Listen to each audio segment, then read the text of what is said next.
Welcome to Parenting Solutions for Teen and Preteen Education and Behavior, the show for parents who want real root cause solutions for learning, stress, and behavior at home and at school. Hosted by educators Mike Tyler and myself, Ryan Kimball, each episode gives you practical tools you can use right away to get results. Before we dive in, grab our free ebooks, the Parent's Survival Guide, and the Good Choices booklet. Use the click here link right in the show notes. Okay, let's get started. Hello, everyone, and welcome to another episode of the Competence Institute podcast. This week, I am very excited to have a special guest with us, Mr. Bob Bolt.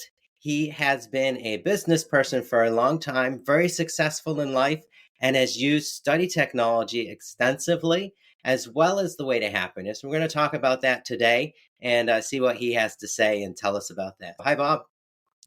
Ryan, how are you today? I'm doing great, thanks. Thank you for being with us. Oh, this is fun. Yes, I'm happy to talk about the study of technology. Awesome, great. So I'd like to start out with just a little bit about your background and yourself and who you are and how you relate to the study technology. You mentioned I've been in business for a long time. So I own a restaurant in the local Buffalo, New York area, and I've owned it. Are you ready? Mm-hmm. I've owned it for 42 years. Okay. Wow, I didn't realize that. Yeah, since 1981. It freaks me out a little too. But when it comes to the study technology, I was introduced to it before I bought my business. And I used it to help me learn different things with music, because my background before being a restaurant owner, I actually worked in the restaurant business, but I didn't own one, but I was a musician. And I played drums, I played percussion in high school. And being able to have a study technology just to learn music or any field of life was important. So it predates my business experience, knowing about how to learn. I had that background initially. Neat. That's so cool. I didn't know that about you at all. So very cool. Yeah.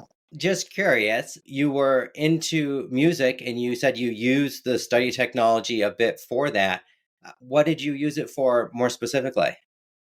Specifically, if someone doesn't understand music and doesn't, especially reading charted music, right? Like I could play the drum set and read a drum set part on a piece of music.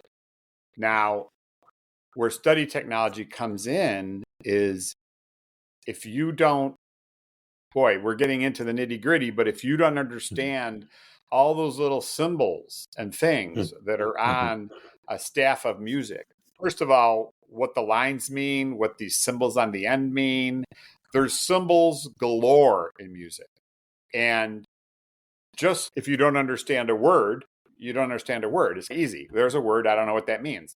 But symbols it's the same thing with symbols. If you don't understand what the little clef thing is and you don't understand what the note is or the time signature, and here I'm spitting out terms, but you have to know that stuff or you'll be lost. You'll be lost. Can I give you an example from earlier in my life? Yeah, absolutely. I was sitting in a class. It was a math class next to a girl, and we were supposed to work on our assignment. And I'm sitting there, and I look at her, and she looks blank and lost. She's looking at the paper and has no clue, right? Okay. And I looked over and I said, "Do you want some help?" And she looked at me and nodded her head sheepishly. Yeah, yep. And so I said to the professor or teacher, I said, "Can I slide over and work with her?" And he goes, "Yes." So I go over to her and I look at a formula in front of her and I see the various symbols in the formula. And one of them, if you understand math, and I hope, depending on who's listening to this, they understand math or they don't. In a formula, you can have parentheses like you do in an English sentence, right? And I said to her, I go, let's start with basics. Because to me, that's where you have to start on any subject, right? I go, these things are like parentheses in common writing. Do you know what those do? And this girl was really cute. And she shook her head. No, nope. I go, okay. So here's the thing. You have to, and so basically I went over and cleared up with her what those symbols mean in a math formula. And then at the end, she could do a simple formula because she knew that you had to figure out what was in the parentheses first. And I don't want to confuse people who are listening if you don't know math, but that's just a simple example from my education days of using study technology just to help someone. But what was I doing? I was helping her clear up something she didn't understand. She had a symbol, a thing, and it was like, and she couldn't do anything because she was stopped right at that point. So that's a simple example. And then music, I went over that. And then there's other things in music too, is like when you study music, one other comment on this is there's lots of instruments, right? And you can read about an instrument or this or that, and you're like, what is that? What is that instrument, right? So sometimes it helps to get to go see it, physically see it, or see a picture of it, or somebody could at least explain it to you. Have you ever seen that thing with a long thing that slides out in and out? That's a trombone. You know what I mean? Oh, that's a trombone where the thing slides. Yeah, I've seen those. But a picture is better, or the actual thing is even better. And that's just another example of how you can help understand something, and in that way music, because music, oh my gosh, there's so many. What's a clavichord? What's the difference between a clavichord and a harpsichord? What are they? You know what I mean? Yeah. Like a piano? It's like a piano a little bit, but it's not really a piano. And then you have to see it, listen to it, so you can understand it. Makes sense. Makes a lot of sense. Cool. Great examples. Thank you. Yep. Yeah, and I also, obviously, we wanted to talk to you about your journey as a business person and as a business leader. I know you're a leader in the community where you live, and you mentioned how long you've been in business and successful at it. So wanted to ask you about how have you integrated different learning and study techniques that you know to enhance these skills as a leader and in your decision-making processes as a business person? That's a heck of a question, Ryan. But for me, I look at different things I do. And as a business owner, you have to understand basic things, right? I own a restaurant. How do you figure out your food cost? What elements do I have to do? You know? So you go to a webinar or a seminar or something. Back when I started, there were no webinars. There was no internet. There was no cell phone. So you went to a seminar or a thing, or someone taught you. And sometimes it could be daunting because they're using terms to describe food cost percentages and gross profit and all this other stuff. And I remember distinctly, because I bought my business in 1981. I was introduced to study technology around 1973, 74. And I remember consciously thinking, wait, what's the gross profit thing? What's that? Well, you have all your sales and what's your gross profit? And so I had to clear that up. And for people who are confused, you have your total sales you do. Your gross profit is what's left after you pay your key expenses like food, paper costs, and labor, right? And then what's left that's gross profit to pay everything else, your insurance, your whatnot. So right in the beginning, I was looking at those terms and I knew I had to understand them if I was going to figure out how to run a restaurant successfully and have it make money. Because this is somewhat off topic, but it's important. The margins of profit in a restaurant are slim. They're not, you don't make 20% on the things you sell. You hope as an owner, you walk away with close to 10%. You hope, right? And that percentage can disappear fast. So the value of understanding the terms and how to figure out a food cost, just as one example, are key. And so I've used it. I'm actually realizing as I'm talking to you how much I've used it right from the beginning. And it's true. Nice. That makes sense. So it sounds like there's an attention to the detail of understanding things in order to get into the level of success that you've accomplished over the years. Right. If you don't understand how to figure out a food cost percentage, or you don't understand what gross profit is, or you don't understand any other terms like that, then you can't figure it out because you don't know what you're doing. So in order to know what you're doing, you have to understand the terms used and then how they're used, just like the math formula. You have to understand what parentheses done. What are the two little lines that go horizontally? Oh, that's an equal sign. If you don't understand that, you have no clue. Now that most people go, oh, everybody knows that. No, not everybody knows that. When I asked her if she knew what the little parentheses were and she looked at me sheepishly and shook her head no, I was like, oh boy, we got to work with this girl. But, right, we have a little ways to go. But I think with the restaurant business or any business, if you want to be an architect, if you want to be a dancer, you need to know what the different dance moves are. The instructor says blah, blah, blah move. You need to know what that means and how high you lift your leg or jump or whatever you do when you dance, because I don't know that. Right. Okay, great. Let me ask you this. I'm curious about your journey as a business person and whatnot. Were there any like pivotal moments where you were really glad that you had this understanding of how to study so that you could work through something in your business, get to the next level, handle something? Yeah, there's a couple things that are pivotal. Is like I mentioned, when I bought my business in 1981, there were no personal computers, right? We got computers. When did we get computers? In the late 80s, early 90s, like late 80s. And we started and we started putting our bookwork on them and spreadsheets. And what's a spreadsheet, right? How does a spreadsheet work? Oh, Microsoft Excel. What's that?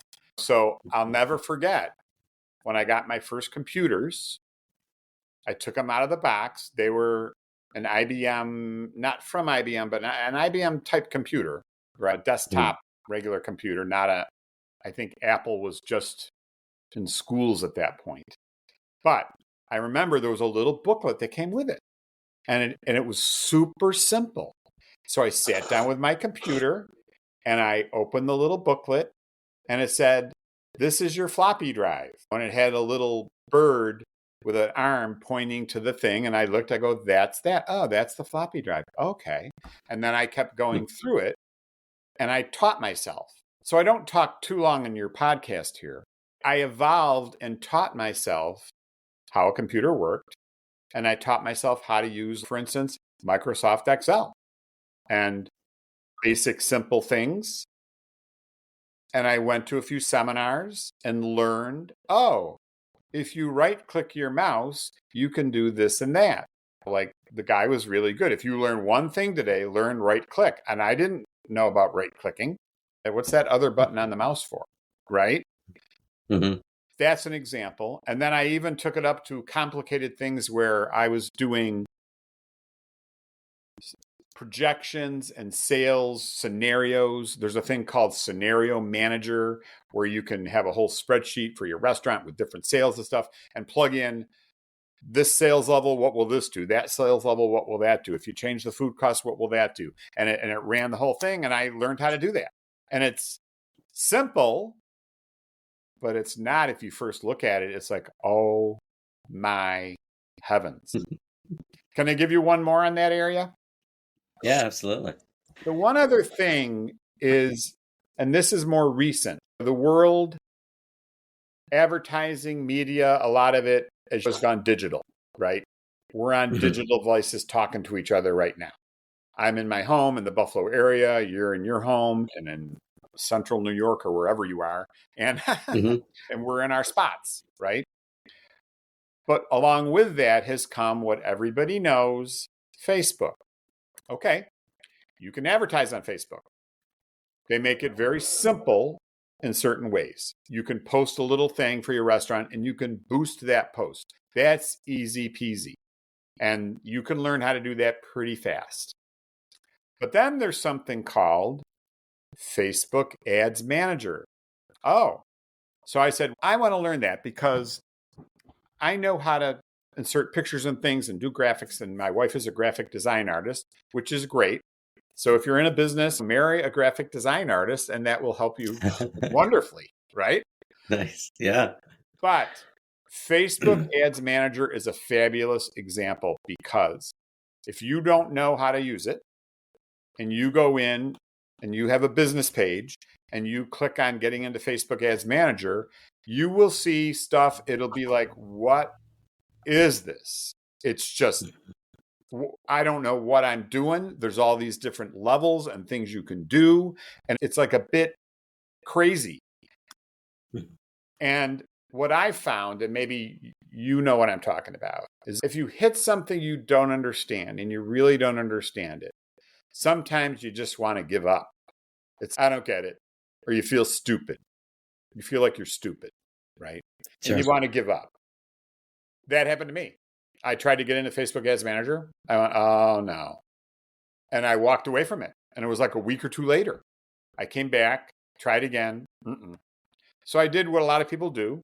I went to YouTube, right?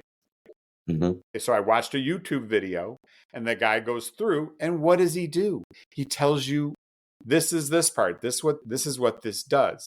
First thing you have to do is register your business page and do blah, blah, blah, blah, blah. And that's over here. You click this button here. So I would have one screen open going, and then I would stop it and go to my screen and go, okay, where's that button? Okay, I can find it. Okay. There it is. And I spent probably 6 hours going through a 45-minute video, which really explained it. Then I had someone in my business who helped me with it. And I gradually learned it. Now I can sit down and load and launch a Facebook Ads Manager campaign and do it in about 10 or 15 minutes. Boom, boom. But I was totally lost. And if it wasn't for YouTube, that's terrible. But if you want to learn how to do something, honestly, you want to learn how to do something, you go to YouTube. I couldn't get the shutters off my house, Ryan. Yeah. How do I get shutters off my house? Went to YouTube, and then they tell you. You can't figure it out. Why can't you figure it out? Because you don't know what's going on. You don't know how the shutters are attached. Oh, they're attached by this thing that if you slip this tool underneath and just pop it, it's going to crack that little doohingy in there and you'll have your shutter off. That's study technology. I learned what it was fastened with, what it was called, and how you break it apart. Now, I hope I'm not too off track there, but I think it applies. Yeah, totally. I agree. Yeah, absolutely. Very practical. Yeah. Okay, nice. Thank you for that. Sure. And I wanted to ask you something that came to mind when you were talking was sometimes you can Google something and you can YouTube it, and YouTube's one of my favorite go-tos as well for figuring stuff out. But there can be a phenomena of information overload, or there's just too much in the video. Have you found any ways to navigate that as you're learning these skills in the business world? To correlate it back to what I was talking about, the Facebook Ads Manager video, it's you have to take a bite at a time, right? The guy started out, and I think the key thing is if somebody is a good teacher, they're going to teach you things. They're going to start with the basic and build from there. They won't overwhelm you with the high level stuff first. If they do, that's something with that teacher. He's got to start at the lower level. This guy started at the lower level. Now, I'm not sure if this is where you were going, but what you made me think of is don't go buy something like he starts out with the bidding basic. You have to do this first. Oh, that's just signing up for it. I don't need to know that. And you go buy it, and then you're lost because you didn't buy the thing in the beginning on how to start it up and have it there at all so you can even use it. That's just stupid stuff I don't need to know. Oh, no. You need to know the basic thing. Like my computer, when I took it out of the box in 1989 or 88 or whatever it was, and it had the little thing with a little picture and a little cartoon bird thing pointing to the disk drive, say, this is your disk drive. And I went, oh, that's a disk drive. Okay, what's a disk drive? Oh, you put a disk in it. Oh, the disk stores the information. Oh, and you go on. I don't know. Did I answer your question? Yeah, absolutely. That's great. I just wanted your input on how you navigate that. And It sounds like fundamentals, be willing to learn the basics and really learn them well so you can learn more complex things, what I'm taking away. Yes. And don't try not to go buy things you don't get. Like people know. People's reading something, they go, what's that? Depends on how important it is. It might not be important. Maybe it won't be. Yeah. But you have to evaluate, is it important or not? And if it's something about how to do Facebook Ads Manager and you just went by it and it's the basic on setting it up, you better stop, rewind the little YouTube video thing and go back and then stop and go to your thing and click, where's that button? Oh, that's that button. Oh, I see. Okay, now my screen looks like his. Okay, now what did he say? And rewind it again. Mm-hmm. Sometimes I went over this parts of this video 4, 5, 6 times because it was a lot. 45 minutes was a ton of data, but I had to break it down. And maybe that's what you're getting at too. You break it down into pieces, understand that piece, then do the next piece, understand that piece, then do the next piece. And then start playing with it and using it. And then you figure it out from there. Yeah, absolutely. And I think that sometimes we hear people say what you just said, and you're someone who's done and accomplished things, and it almost seems too simple, that it can't be just that you have to understand things and then understand new things, right? It can't be that simple, but it really is. And I think what you're saying is a bit of a testament to that. And here's the funny thing I just thought of. You can teach an old dog new tricks. You can. I'm not a young dog. You know what I mean? You can teach an old dog new tricks if you have some study technology. Like some guys my age, and I'm not 25 anymore. Some guys my age don't know how to use a cell phone at all. You know what I mean? They're lost. And I'll say to them, it's not that hard. There's a few basic things. Oh, yeah. I don't want to learn that. It's too confusing. Oh, why is it too confusing? Actually, using a cell phone and texting someone is simple, right? But you have to understand your basics. And if you don't understand that, you have a contact list. And when you put your kids and your relatives and your business associates in your contact list with their phone numbers. So when you have your little cell phone and the phone rings, their name will pop up on the thing and you'll know it's them. Oh, but if you don't know that, you're in trouble. I think that's a good example with the cell phones because some people are resistant. And I love that. With study technology, here, we can mark this down. This is a good one, Ryan. With study technology, you can teach an old dog new tricks. I like that. I do. We'll start using that. Yeah. With study technology, you can teach an old dog new tricks. Well, that's great. But it's true. Yeah, I agree. Yeah, absolutely. Good. Awesome. Great. Thank you. That's very clarifying to me. And I just wanted to bring up the other points and make sure that we all got them fully. We noted some things I wanted to make sure we covered today. We got the first few here. And you might have covered this one already, but let me just ask you about it. This is regarding specifically business growth. So is there any specific way you've adapted or customized study techniques to fit the unique needs you had in your business or with your team, your employees in your business? Okay. My thoughts go in a few directions there. One direction it goes in is when you're studying something or learning something, you can read about it and there's words, right? But you don't see the thing, right? So I don't know, like a dancer has to learn a new move and she has a book or she Googles it or whatever, and it shows a little diagram of that move. You lift your leg like this and don't lift it higher than this. And then you see it and go, oh, that's the way that move goes. Okay. For me, I own a restaurant. Our main product is submarine sandwiches. Okay. So we have to train people how to make a sub. Okay. Usually the old school way is you go to the front counter or wherever you're making the sandwiches or the subs, and you work with somebody who knows how to do it and they show you how. Okay. That's good, but you're only going to be as good as that person is, right? What if one of your key people isn't there that day?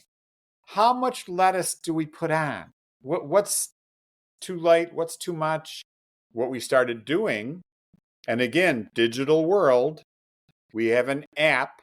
I'm connected with this company, and my employees have apps on their phone.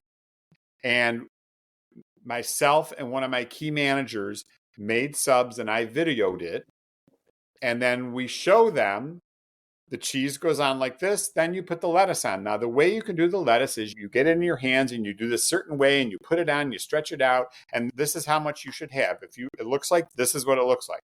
And somebody sees it and goes, oh, wow, I was putting too much before. Or the first day I worked, I didn't see this video. But that's the thing where it's nice to have the thing that you can look at. A video, a picture, the real thing, right? And so digital world, again, okay, boy, you know what? You really got to work on your lettuce. Tell you what, grab your phone. When you come off break, before you come back up to work, grab your phone, go to the app and look at file number, blah, blah, blah, about how to put the lettuce, tomatoes, and onions on the sub. Again, just take a look at it again, okay? Oh, okay. And they do it, and then it's, oh, I see. Yeah, I'll work on it. And it's simple. And I really like that because it keys in on that area. They see it and they have it there in front of them visually. That's so cool. I've heard of apps being used, but not that practically and specifically with a person's job. That's really neat. Oh, yeah. And then there's all kinds of other things. Like the app I can put the policies and regulations on there, and I can put other things.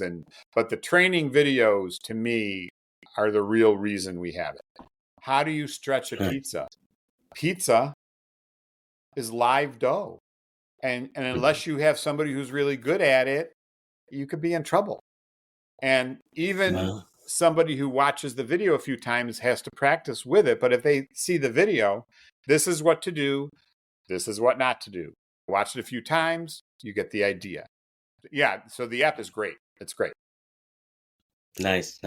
Yeah, and we employ a lot of videos in our training for the Competence Institute. YouTube's kind of the worldwide example of that app that you just described for your business. Yeah. Oh, yeah. Like for me, it's the app is specific to my business and how we do things. The beauty of YouTube is sometimes you don't have enough money to pay somebody to do everything around your house. And rather by learning by trial and error or going to Home Depot and hoping the guy at Home Depot knows, if you can find that video and you're seeing a video that shows you, that is part of study technology. But part of it also is the guy who's talking going to use words and symbols that you don't understand. I like it when the guy goes, okay, I'm going to use my 4-inch trowel. Here it is. This is 4 inches. And I'm going to use this. You can use a little bigger one if you want, but if you use the small, blah, blah, blah, blah, and they go on and on, but they show you this is a 4-incher. And the guys who are good on this show you details and use this type of screwdriver, not this type, and they're showing it to you while they're talking about it. So they're clearing up the term, what it is, and then you get the physical representation of it, which is awesome. Exactly. I think people knowing that's what they need to be looking for in their instruction, whether they're getting it from a course they bought, or YouTube video, an app that they're getting at a job where they get hired, they know what they need to look for. So if they do get confused, they don't think, oh, it's just I'm dumb or something. They know that person's being too complex, not supplying an example of the physical representation or object to make it clearer or whatever. And that I found that after I learned the study technology, I was less self-conscious about not being able to understand something. I could just go, oh, it's missing this piece. That's why I don't understand it. And sometimes the key is you have to look and see what didn't you understand? Or is there something even sometimes it goes as far as you get instructions on how to do something or a textbook and they leave out part that you need to know. So there's like missing technology on what to do.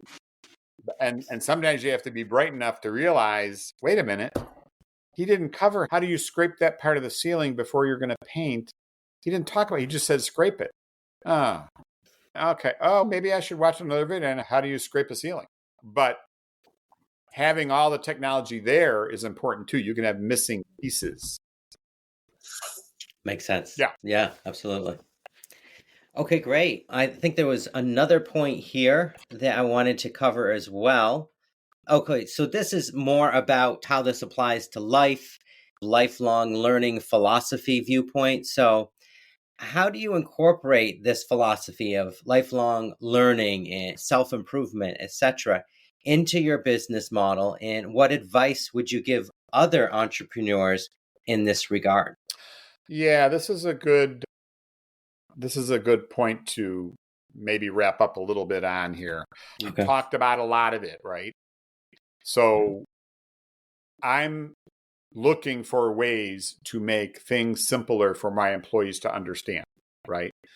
One way is that app and putting things on an app, right? And then I'm always looking for ways to understand things better. I have another example, quick, if you don't mind. Mhm. There's Yeah. a thing on my program. I'm sorry.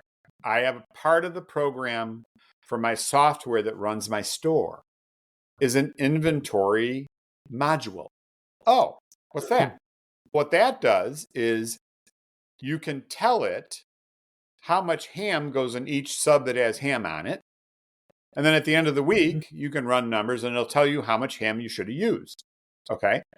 Uh-huh. Then you can input your inventory that you started with, input how much ham came in that week, input the end of the inventory, what you ended the week with, and the program will tell you, well, you should have used 120 pounds of ham, but your physical inventory tells you used 140. Where did 20 pounds go? Okay, great. That's great. But now you have to figure out how to use that program. And that program is a bear. It's like the Facebook Ads Manager we talked about earlier. It's, oh boy. And I'm in the process of doing that right now. So I think one thing to say is learning new things and evolving is a constant process. You should always be learning. And you should never be like, oh, that's too complicated. I can never do that. Wait a minute, evaluate it. Is it too complicated? If you can count your ham and put a number in the thing and whatever, but you have to figure out where the number goes, how to calculate it, how to run the report. It's one bite at a time. You can do that. The thing I would say, so I'm constantly trying to learn things myself and for my management team. I'm constantly trying to make things easier for my employees so they can learn things easier and simpler. Why? So that I have a better product. So they're more productive. So things are more consistent. Okay. But I would say my advice to any entrepreneur is if you're building a business, you learn the basics of the business you want to run and make sure to try to clear up terminology for your business. Make sure you understand what the elements of it are. Take your time to learn it. And then while you're doing that, think about how you're going to communicate that or relay that to your employees or teammates or whatever you have that are going to have to do the basic functions of the business. And there was no app for training 5-6 years ago. It's only 3-4 years old, and I've been using it and developing it. So be willing to learn new things and incorporate them. But I think the key thing is it's a process, I don't know, Ryan, in life that you continue to learn and if you feel like you don't get it, oh no, this is too much. It's probably just because you don't understand something and back it up. And there are some things that maybe you need a professional for, right? But there's a lot you can do yourself. Does that make sense? Yeah, that's awesome. Great. Makes a lot of sense to me. It's actually simplified things.